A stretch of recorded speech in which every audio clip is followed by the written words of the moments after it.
គេមកប្រាប់អូនចូលក្រុងហើយបងលឺការទុកឥតស្បាយខ្វល់ខ្វាយដល់ស្ទូងមិនបាន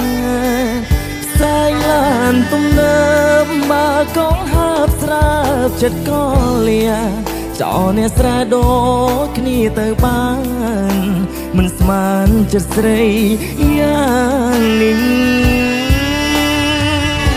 បងកូនអ្នកស្រែខ្សែត្រឹមរឿងស្រី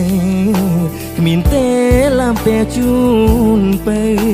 សល់នៅក្របីខ្ទមស្រែព្រៀមគេមិនដេចបានប្តីក៏យ៉ាងដែរអូនរៀបហើយទ្រព្យសម្បត្តិតកូនតចឹងពីពេលបំភ្លេចបងចង់បើគេធ្វើបាបចិត្តសួនបងស៊ូស្ម័គ្រខ្លួនរងចាំទទួលអូនមកស្រុកស្រែគេដូនតាស្មងស្នេហាគ្មានថ្ងៃព្រួលប្រែហើយចំបើគេមើលដួងខែថែស្នេហ៍ដ៏រាបរៀ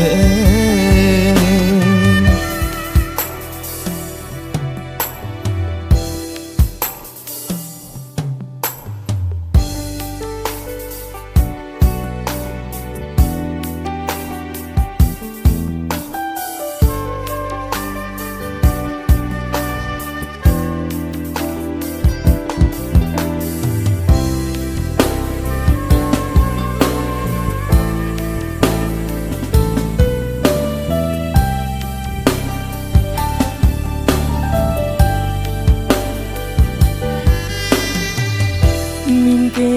មកប្រាប់អូនចូលក្រុងហើយបងលឺការទុកឥតស្បាយខ្វល់ខ្វាយដល់ស្ទូងមិនបានផ្សាយឡានទំនើបបើកងហើបស្រាប់ចិត្តក៏លាចោលអ្នកស្រែដូចគ្នាទៅបានមិនស្មានចិត្តស្រីយ៉ាងនេះបងកូនអ្នកស្រែខ្សែត្រឹមរឿងស្រីគ្មានទេឡាំតែជូនទៅសល់នៅក្របីខ្ទមស្រែព្រៀបគេមិនដេចបានប្តីក៏យ៉ាងដែរអូនរៀបហើយទ្រព្យសម្បត្តិតកូនតចឹងពីពេលបំភ្លេចបងចង់បើគេធ្វើបាបចិត្តសួនបងស៊ូស្ម័គ្រខ្លួនរងចាំទទួលអូនមកស្រុកវិញស្រែគេដូនតាស្មងស្នេហាគ្មានថ្ងៃព្រួលប្រែកើចំបើគេ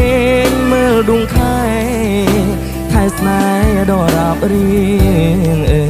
ង